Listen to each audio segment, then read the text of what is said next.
Good morning, afternoon, evening, wherever you are globally. Welcome to Psychosomatic Conversations. Today is our part three, and the part three is building personal practices that restore balance.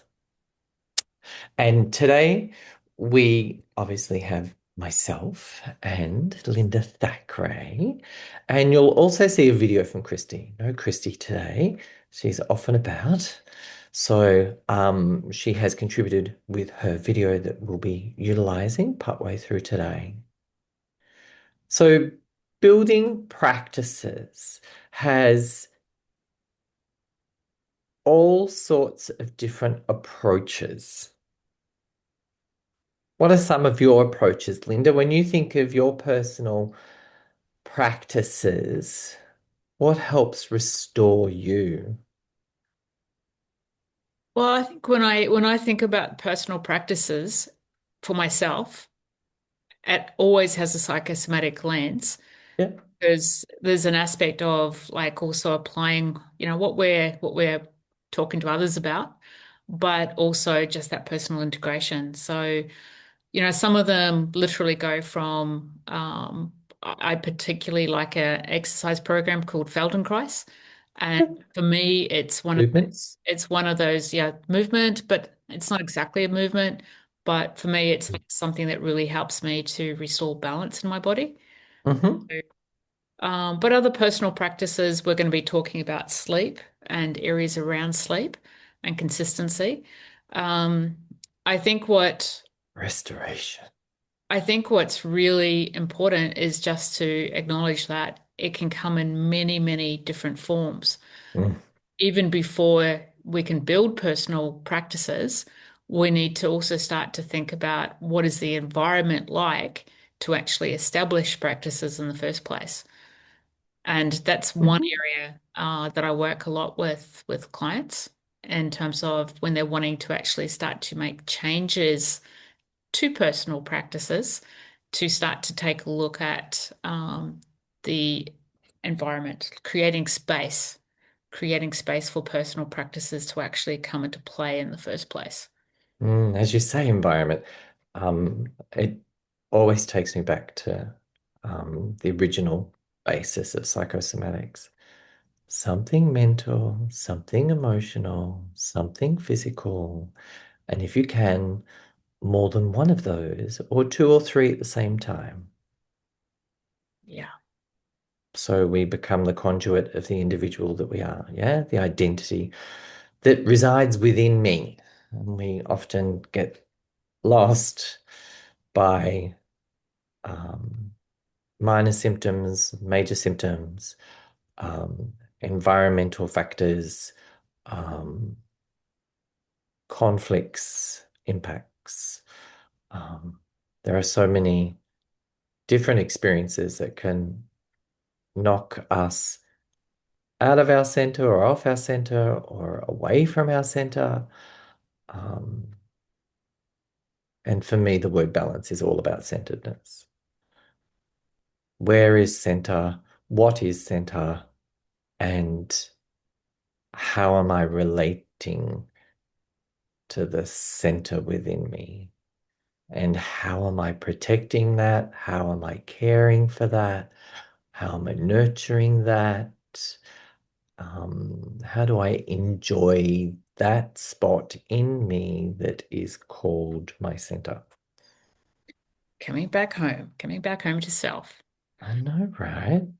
Especially when the self has been so designed by history that we need to ensure that we're listening appropriately for who I am, not what I was. Yeah. And I guess it makes a great deal of difference, the personal practice and how personal, I love the personal and personal practice. Mm, What works for one person is not going to work for another person, another person's framework. mm, Even just taking a look at some of the simplicity of if one of your patterns is to keep everybody happy, then it's going to be easier to be thrown off track when Mm, it needs something of you. And engulfed.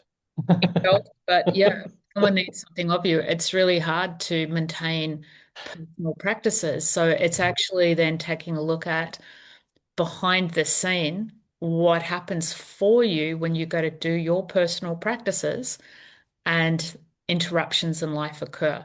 And what are some of the ways in which you cope with the interruptions? Because I think that's like a really key aspect to take a looking at why some of your personal practices may not actually be working for you. Mm-hmm. Or being able to apply just the appropriate mix when we comprehend a disturbance, and and I say disturbance, but the one word means a lot because so often we live as disturbance in disturbance for a very long period of time, and we learn to cope with life, um, rather than live this life. And being able to stabilize is something that needs those levels. What kind of body type have you got? And and does your body type lean you more to the mental? Does your body type lend you more to the physical? Um, or is it something that emotional calmness? Yeah, I won't say stillness because stillness is about freezing things. Calmness, is calmness something that is essential so you can have a breath between feelings, space? I like that. The breath, it's such an important part, right? Oh boy, The it's the breath, one thing that puts space into us. the breath, that pause, that space, that opportunity to actually feel into like what's actually going on. Mm, That returning back to one's authentic nature when everything's really about adaptive patterns that we learn, right from the time that we're young, plus the framework that we come into naturally, but the learnt behavior. yes. I think one of the things that, I love about the psychosomatics is that gentle exploration and curiosity without judgment to start to notice those patterns. And Mhm. yeah, what are some of the personal um, practices that you do, Sean? So for me, across time, I've realized that activity, physical activity, is something that enables internal organization.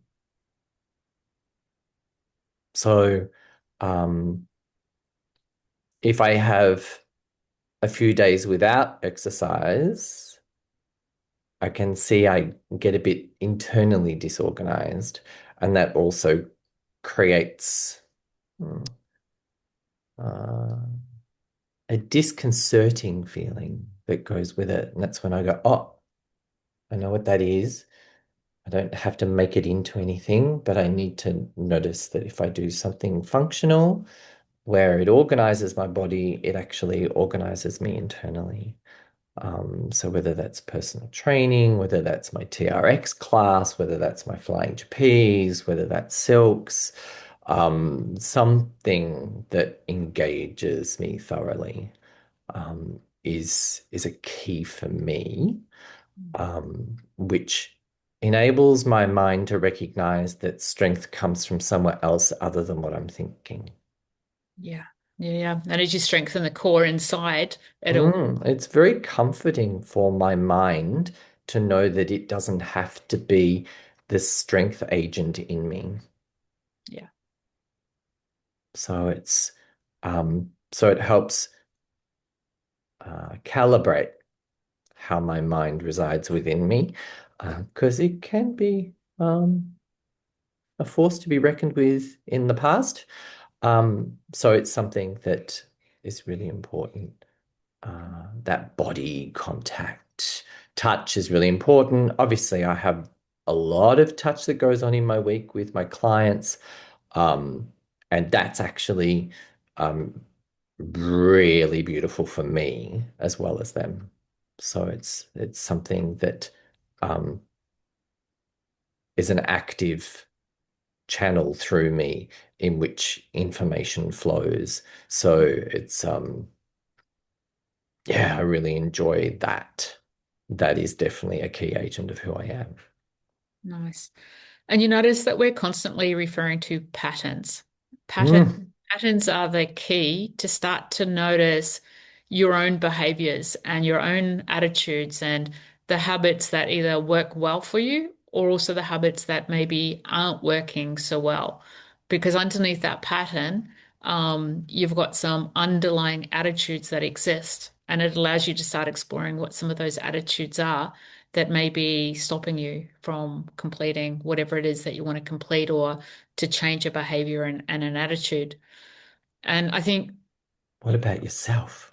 one of the areas for me, which I work with clients on and I also apply to myself, is just that awareness of if you were given an extra 24 hours in a day, to be really upfront and really honest with yourself, just say somehow God goes, okay, we now have 8 days.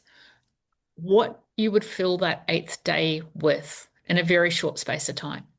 Because when you actually ask people about their priorities of what they say are the most important things in their life, like, family and friends, if you were to give an extra day to them, you might find that work or something else creeps in, that the desire to get fit and to look after health may take secondary place. Mm, And so I think it's an invitation to you guys to actually go, what would I do within that 24 hours? And how would, if I take a look at the fact that I only actually have 7 days, how could I reclaim time? What are some of the things that are in my life now, here today, where they're thieves of time? And I'm not talking about downtime, just watching a bit of TV. I'm talking about the conversations that may take an hour and a half, that maybe you could actually still have an amazing conversation and connection and pull back 20 minutes of a day, to really start to review in terms of what is your list of priorities around things that you would like to be doing, and how can you bring back an extra 30 minutes to start building in personal practices into your world in a different way. mm. And as I hear that, there's um, there's a reference for me to what is your current internal atmosphere and what is hmm, if you were given a universal design for your internal atmosphere, it's kind of like an oven that's perfect for the baking of a cake. If your internal atmosphere needed to be in a particular tone, with a particular framework around it, a particular sensation, what would that nurturing space need to be like? And what we can use as our point of reference is our history. We can go, as I was growing up, I really longed for, what is that word? What is it that you longed for around you that would have enabled you, encouraged you, or given you a moment in space and time for that innocence to rise? What is your current internal atmosphere that encourages you to be you? Sure, it's such an important one. I'm smiling because, like, earlier today, I was thinking just about the different personality types and Yeah, currently doing my level 2 face reading. And of course, all the different personality types and the elements are coming through, and yeah. the different ways in which that internal environment is so different for each Each and every one of of us. personality. And what I was thinking about today was the rebellious part Oh. the rebellious part when there's a part internally that is not on board with all other parts. And and doesn't like to be told. It doesn't like to be told by the outside world, but actually it also doesn't like to be told to the like from the inside world either. I call him my deviant. But yeah, so to actually start to explore and kind of get curious about what is the conversation of that part? And what are the needs? What are the needs? Yes. Yeah, What do they because help him with? there's no amputation going on here. Yeah. There's no removing parts. There's only understanding parts and their capacity, their capabilities, their their um their appropriate healthy applications in life that actually benefit you. Yeah. So Like definitely leaning in. the rush that that arrives with my deviant, there's nothing like it. There's nothing like it. And there's no way I'm going to deny him any outlet because that would just implode. That would just turn into a disaster. But it's just one of those things where it's kind of like applying him appropriately is something that I've needed to learn across my life to both myself and others, right? In ways that actually expand and evolve life. So it's we all have um a very primal nature in there somewhere. Hmm. Interesting. We do. It's fun. I love it. So But we bumped into sleep earlier. Would you like to tell us more about the benefits? Oh, coming from somebody who never slept for almost a decade, I've learned the benefits of sleep now. Share with me. so I think it's not so much about the benefits of sleep because obviously everyone is aware that sleep is the restorative function of helping us Mm. to return to balance. It's also that time where we're meant to be rejuvenating, but Mhm. if we've had too much mental active stimulation and not process some of the emotions during the day, that it might be a little bit more challenging. And the reason I want to bring up sleep, we were talking with Christy and she wanted to really bring this in on this part. So I wanted to honor the fact that we had said that we were going to bring this in as a process. Yep. Plus, it's something that often can create the disruption for everybody's day. Because if you haven't slept well, it sets the framework for how the day is going to go. It sets the internal environment of creating that additional stress when you wake up already feeling tired and you get to the end of the day and your mind is like, oh my God, like I've only got like 7 hours sleep. How am I going to possibly get through the night when I don't sleep well? And there's already a preconceived idea that you're not going to sleep well before you actually go to bed.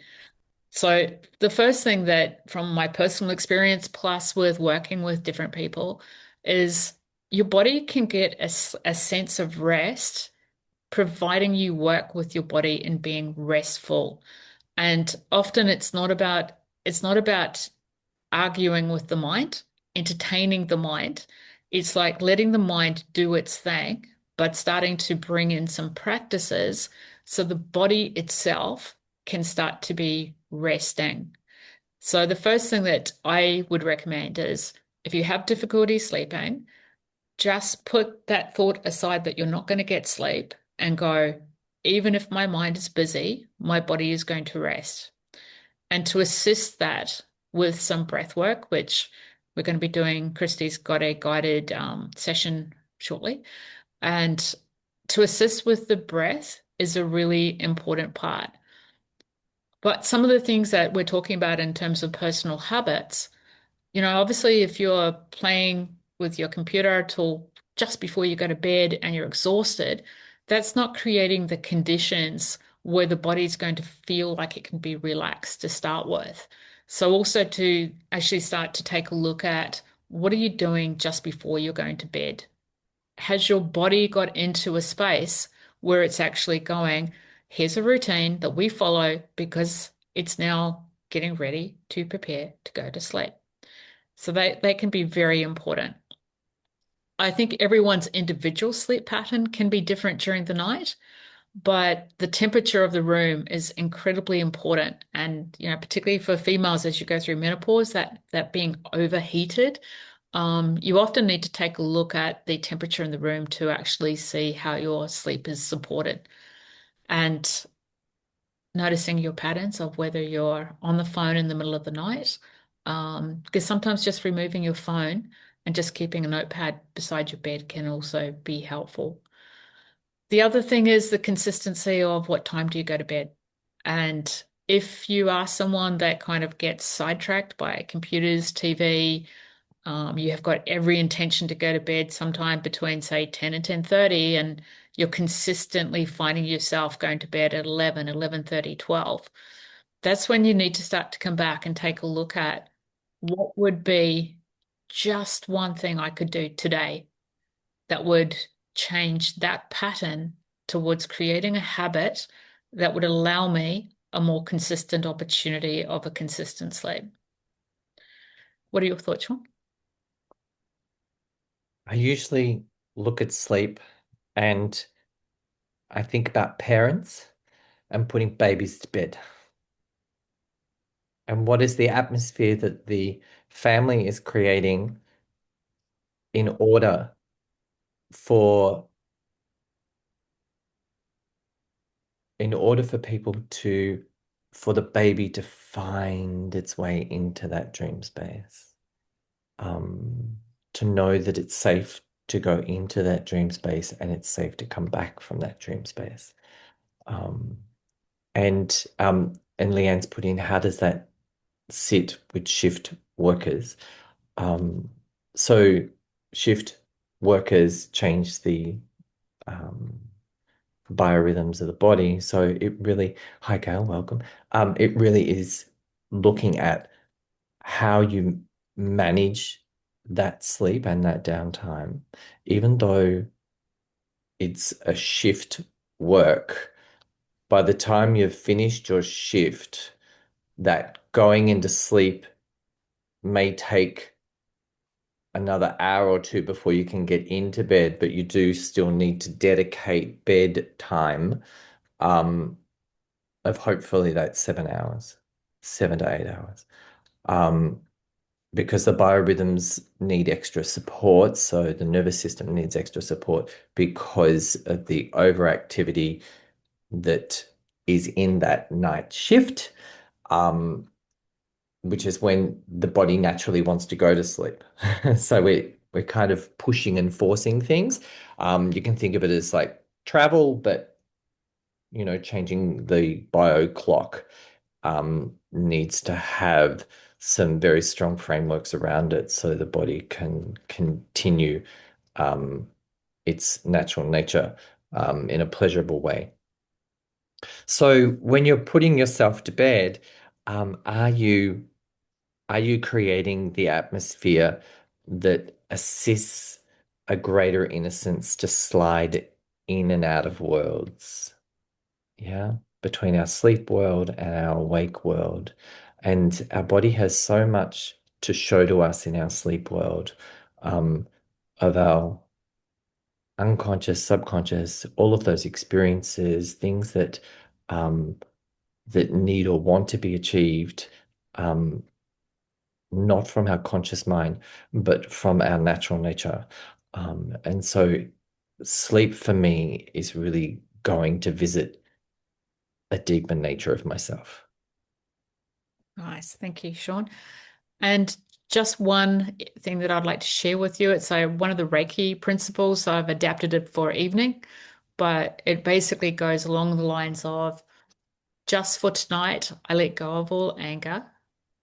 Just for tonight, I let go of all worry. Just for tonight, I let go of all sadness. Just for tonight, I'm grateful for whatever it is you're grateful for. Just for tonight, I allow myself to rest. And to not just say as loud words, but to actually say as slow words so that your body can actually feel the words. Mm. If there's anything that is creating worry, to like literally put it aside and put some energy into it, that is that situation is being sorted in your sleep. So just some trust from above that that has got energy going into it to support the changes that may be required for everyone's highest good and interest. And on that note, we should play Christie's meditation. Yeah, let's sit back and have a lovely listen, and we'll see you at the other end. This does go for about 13 minutes, so really settle yourself in nicely.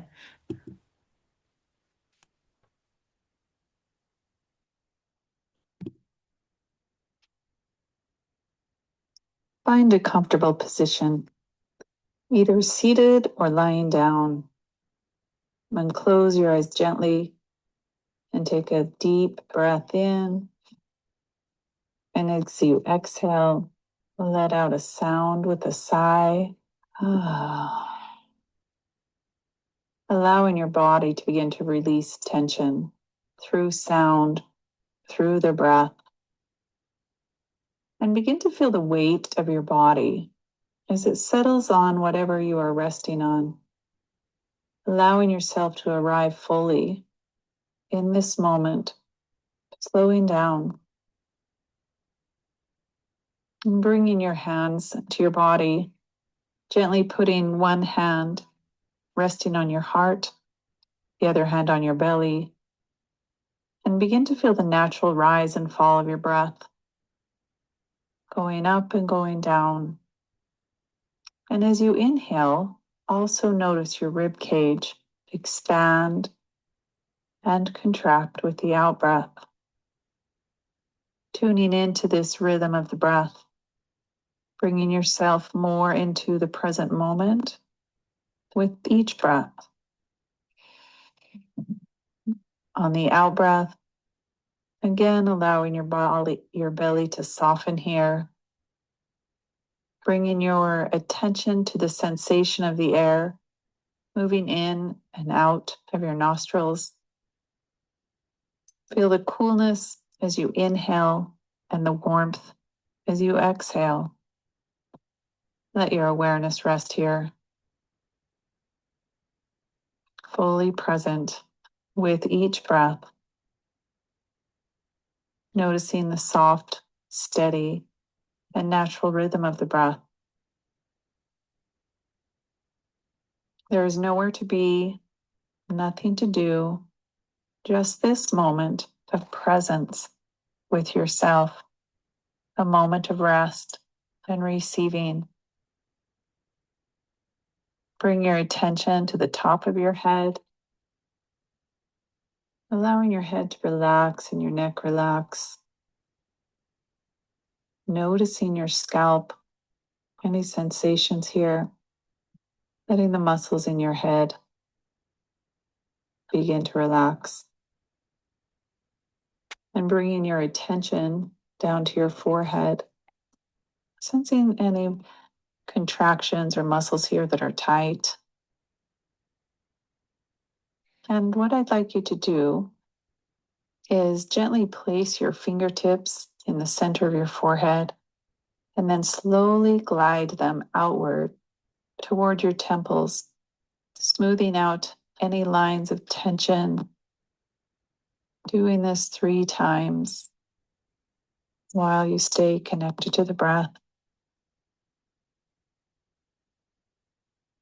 Bringing the awareness to the sensation of your touch, gently easing any tightness. Feeling the light touch of your fingers, encouraging relaxation as you permit yourself to release any tension held here. And begin to feel your eyes resting gently in their sockets, noticing any flickers of movement, any energy here, and let your eyes settle into a deeper level of stillness, allowing the tiny muscles around your eyes to relax, softening your gaze, even with your eyes closed.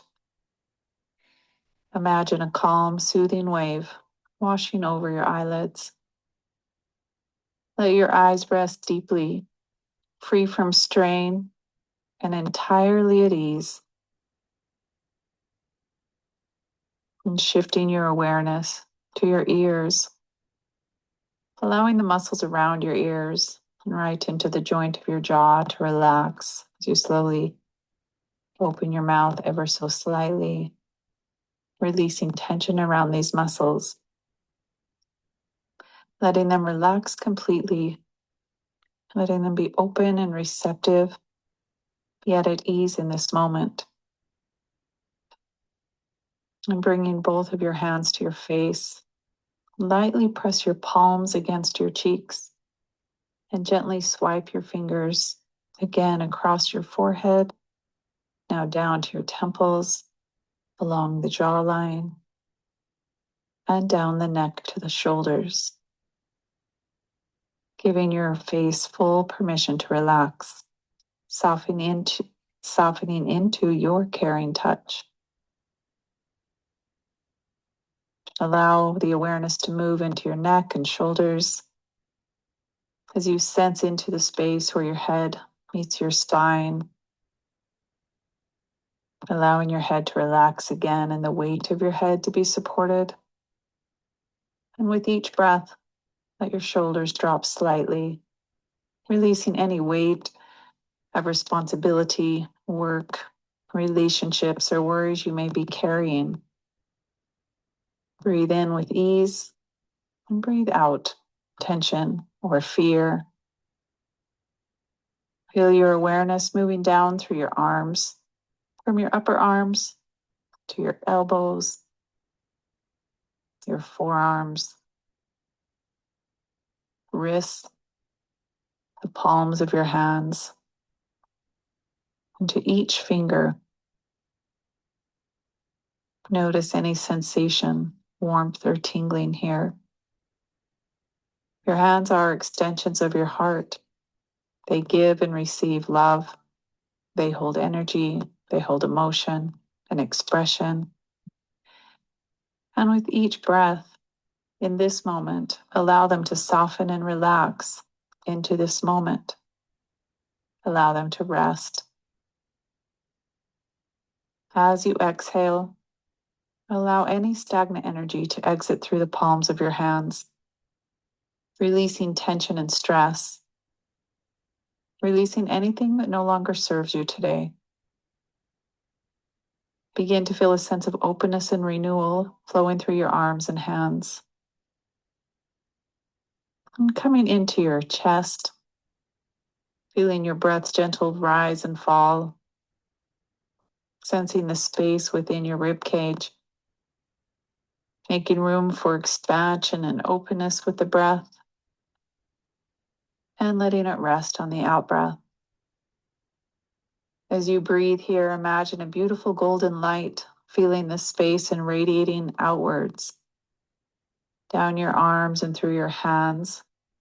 Allow this golden light to fill up the space of the heart and the lungs and your entire being. And in this space, consider one person or thing that fills you with gratitude or love, and connect to this emotion of gratitude, the feeling here. It could be a dear friend, a family member, a pet, or even the warmth of the sun on your skin. Allow yourself to feel this emotion in your heart, letting it expand with each inhale. Breathe in this love, this gratitude, and let it radiate through your entire being. And now direct your awareness a little lower into your diaphragm, placing your hand on your belly, letting your belly relax on the out-breath. This area is the center of your intuition, your inner knowing, your fire. And as you breathe into the belly, allow it to soften, creating more space for all of the organs that reside in this space, telling them thank you, for they work each and every day for us. Feeling a gentle sense of expansion with the inhale into your belly as it rises and falls.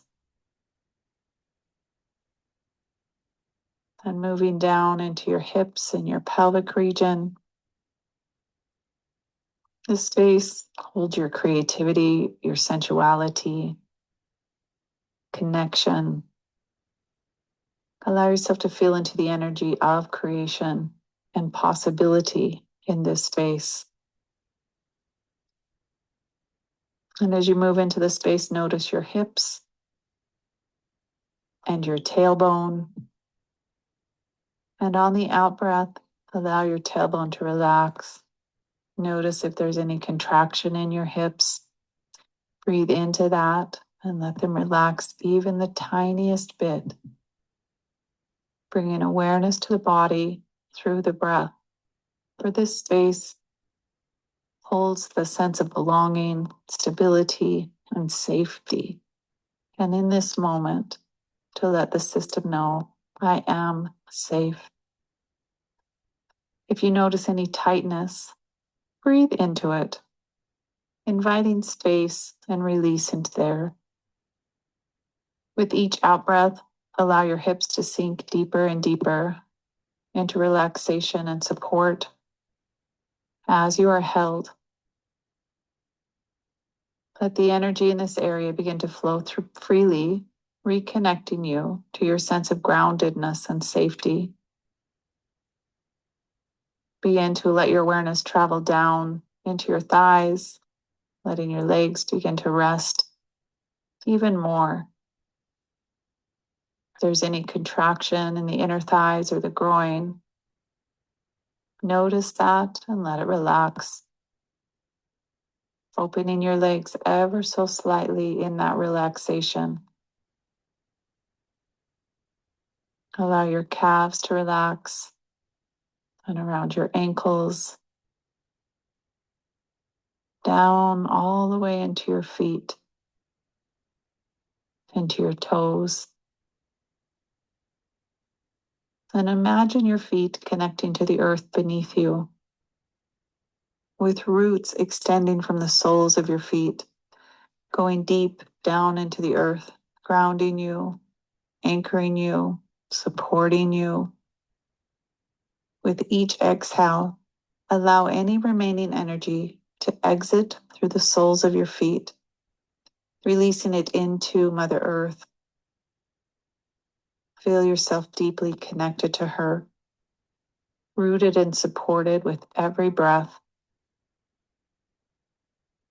The Earth's energy holds you. It keeps you safe. It nourishes you.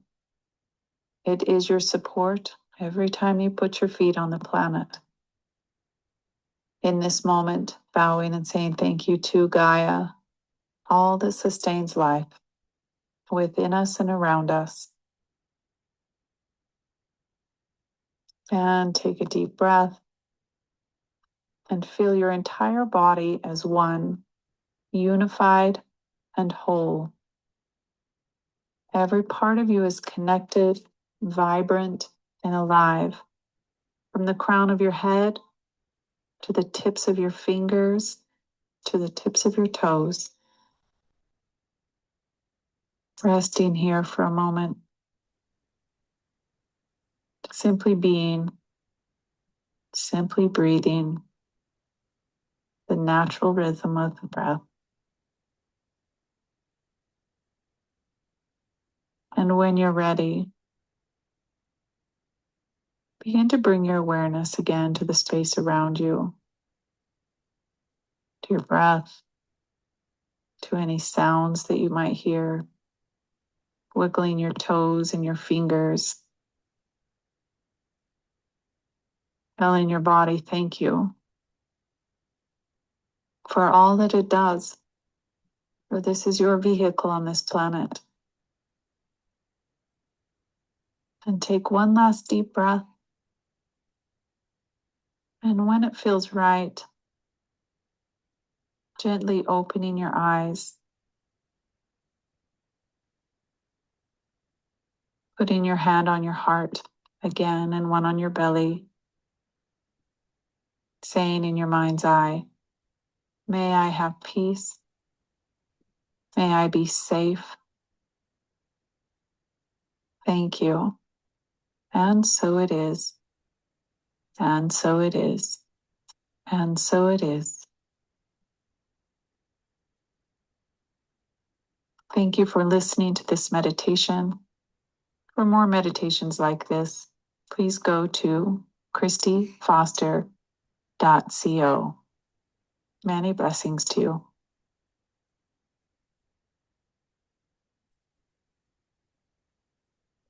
Beautiful. Oh.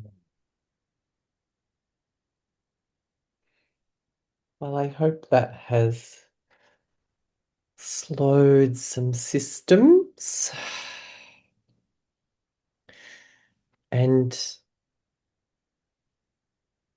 relating to our physical body is the sacred vehicle that we have. Yes, our bodies talk to us all the time. And learning how to have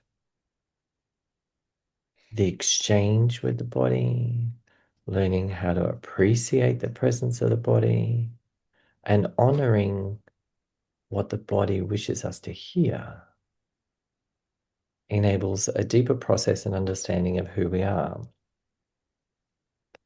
And the ability to listen needs a really refined nervous system. Nervous system is the interseed between what we think, what we feel, and how we act. So when the nervous system is calm, it's the system that calibrates war and or peace. When we practice peace, then it also has an effect through our entire body.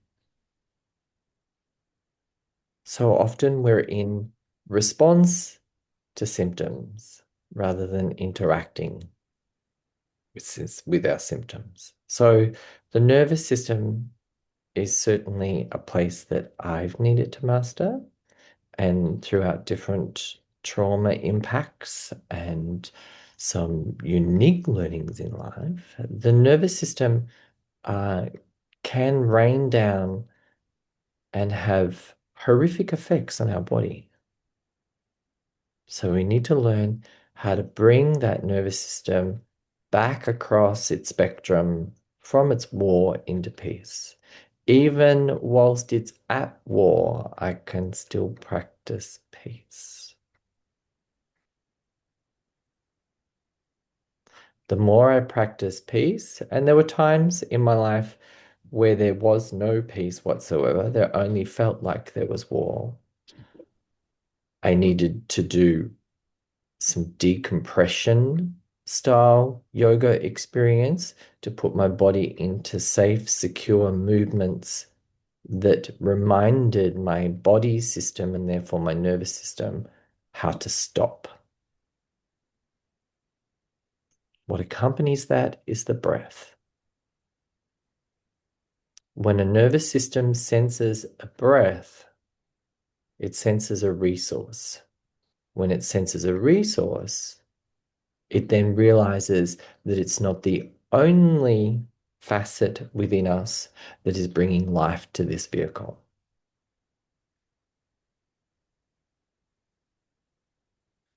So practicing peace whilst combined with breath is inviting space and therefore inviting life.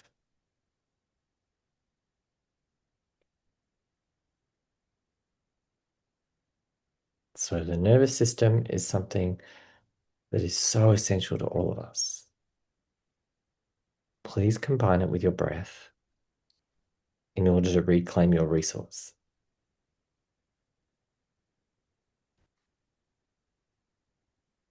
Because the body can lose faith in itself. And when it loses faith in itself, we have great chaos. Chaos that exists in most peculiar ways. Hospitals full of people in chaos. Yeah, that's not a judgment to them. It's what occurs when something careers out of control.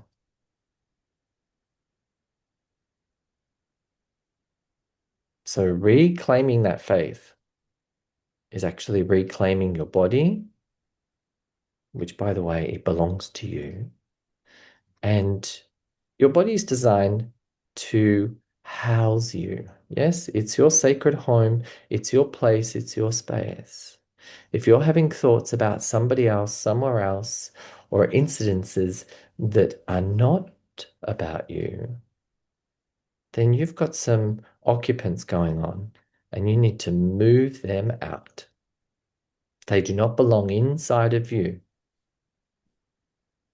Yes, those moments and places and spaces with those interactions and results can only happen when in contact with them. So let reality sort that for you, because that will occur. But learning how to fully occupy who you are, this is your place, your space. Linda, you were talking earlier about trust. Trust, habits, and goals. Indeed, indeed. So I would like to again just put out an invitation to think about something that you might want to be doing differently. It could be a goal, it could be changing a habit. And to think about that habit or the goal and just to gently inquire around, is there anything around trusting yourself and changing a pattern that would be helpful for you to consider in creating something new? So if you could all just sort of think about something that you might like to be doing differently. And part of this can also be taking a look into the future and going, in 6 months' time from now, or even 3 months' time from now, how would I like my life to look differently? Either in a mental, emotional, or physical plane. And to then just consider for a moment, what would be one thing that I could do each day, whether it takes 30 seconds or 2 minutes or 10 minutes or 20 minutes? What is one thing I could be doing towards making that change happen? That starts to build trust that Sean was talking about in the body. And not only trust, but there is something really significant that also needs to happen.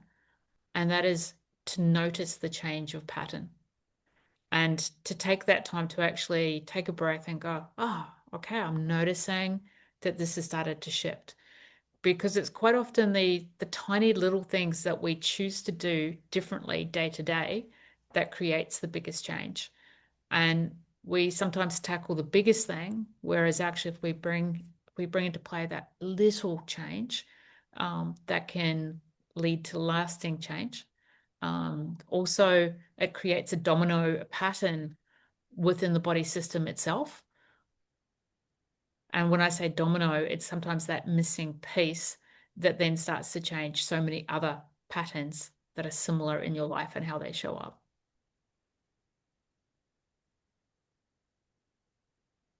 So that would be What that highlights for me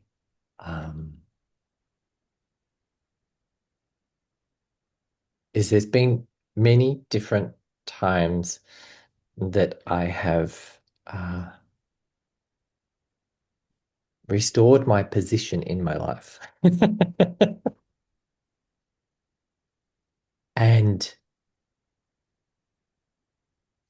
I guess you could call it reclaiming, but restoring my position was mostly about restoring the culture in which I existed within that position. for myself. My internal culture is something that I find permeates all aspects of who I am, rather than feeling as if I'm seeing them all independently or individually.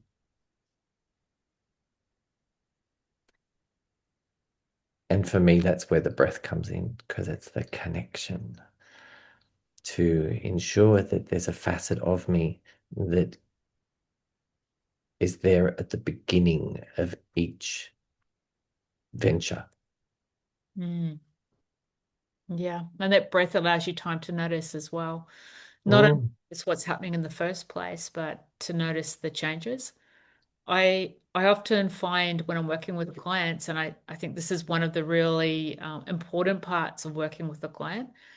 Sometimes the clients make major changes within the space of like a week or 2 weeks from when you last saw them. And as you're speaking to them, they'll just go, blah, blah, blah, blah. This is what's changed. And it's so fast and it's so quick that there isn't that beautiful pause to go, okay, let's just slow that down. So, am I hearing that you've had a conversation with someone that you've never had a conversation before and you've found your voice to speak up? And it's like, oh, yeah. And sometimes, like, just slowing that down to actually give their body a chance to feel into the significance of the change and how finding their voice with the person at work, as an example, then changes their finding their voice for all people. And they're the most beautiful moments when you actually start to take a look at, changing a habit, changing a goal, finding a new expression. Creating a reliability in self. Yeah. Yeah, changing the relationship of the entity or the identity of who I am, the source that I'm going to be in each moment. Coming back to that building trust, like most of the patterns we've learned are adaptive patterns. So it's not about judging them, it's just about noticing a younger theme, a younger version of yourself is playing out, is showing you that that younger version is still requiring to be held, much the way that Sean just beautifully described. But that being held is so important. And we often think that we're looking for that from the outside world. But what at a soul level it's being craved is for it to be on the inside. That's coming home to self. Yeah, giving unto self. Yeah. I'm wondering if we've got any questions, comments, anything that people would. Does anybody want to add anything in the chat?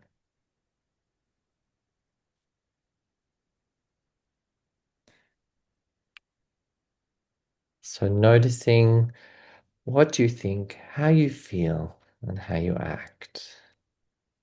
And Yeah, it's that combination between those three layers invites and invokes the spirit of our nature. Yeah.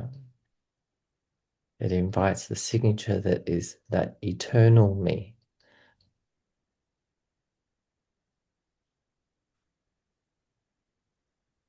The clarity between what I think, what I feel, and how I act.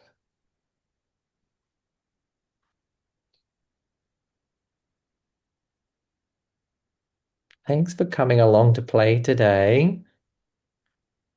thanks, everyone. Thank you. It's Hope you enjoyed been your great. held space today. Very calming. Great.